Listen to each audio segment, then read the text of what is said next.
Mercy, you finally arrived. Wipe the dust from your shoes and come in, sugar. Your presence will be such a tonic for poor dear Mrs. Beaumont. She's been fanning herself by the window in a state of absolute agitation awaiting you.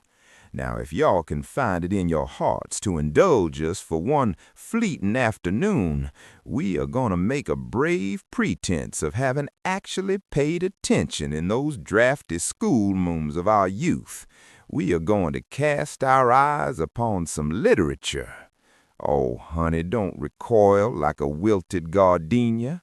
We had that very same visceral reaction, I assure you. But please don't fret. This won't be some dreary moth-eaten fourth-grade book report, and it most certainly is not that wretched English 101 paper you ghost wrote for that adorably dull fraternity boy, the one with the jawline of a god and the intellect of a damp brick. In the humid shadows of the South, music is never merely a matter of meter or rhyme. It is a blood pulse, a haunting choir rising from the red clay and the stagnant swamp water. These melodies are a true inheritance, carrying the weight of a century's grief and glory in the time it takes for a tallow candle to flicker and die. Within the span of a few desperate minutes, a song unearths the same ghosts that Toni Morrison, Zora Neale Hurston, and Jesmyn Ward spent hundreds of ink-stained pages trying to exorcise. The secrets they buried in chapters of typeset prose, the family rot, the hidden sins, and the fierce, jagged beauty of our land are all laid bare in the vibration of a single steel string. It is Black History Month, and in the New South, Black history is all of our history. Beneath the white columned porches where the porcelain tea sets rattle, there is a secret we do not name in the parlor. We speak of it only in the shadows of the piazza, in that refined, liquid cadence of the low country, where the words flow like the Ashley River at low tide, slow, dark, and carrying the silt of 1,000 sorrows. Listen now, for the rhythm is older than the brick and mortar of Charleston.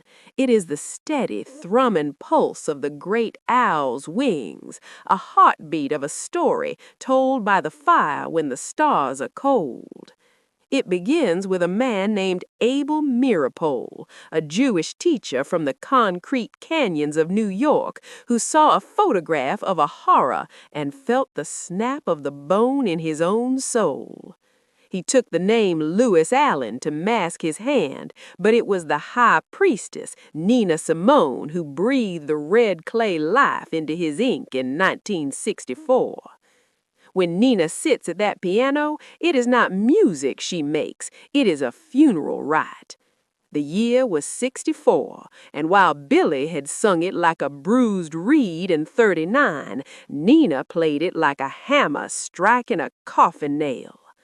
The genre is Southern Gothic, yes, but it is the jazz blues of a haunting.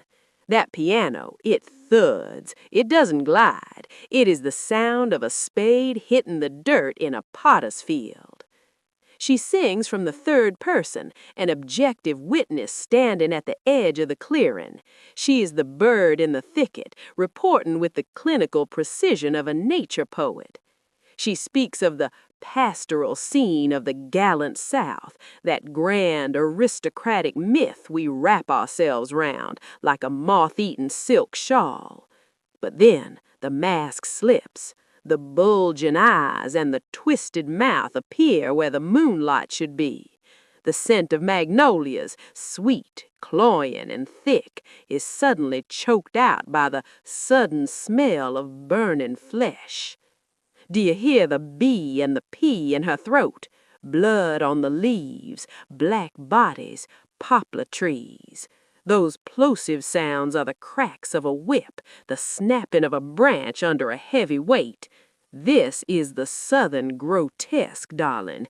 It is the duality of our home, where the gallant facade is merely a thin coat of whitewash over a blood-soaked root. The song utilizes our flora, the very trees that gave us shade, and turned them into accomplices. The poplar tree, which should be a symbol of deep family roots, is subverted into a gallows. It is a direct assault on the color-line landscape, exposing the racial terror that lived behind the lace curtains of the color line. This isn't a troop. It isn't the tragic sharecropper looking for sympathy. No, it is a monument of reckoning. It takes that moonlight and magnolias romance and shreds it until only the ghosts remain. For the world, Nina's strange fruit stripped away the gone with the wind glamour, leaving a wasteland of moral contradiction. But for us, for those who walk this soil and know the names buried in the marshes, it is our intergenerational trauma set to a vibrato-heavy eulogy. It reminds us that the beauty of our South is a haunted house, and the blood on the root is the price of the harvest. It is a poetic indictment that refuses to let the silence of the parlor win.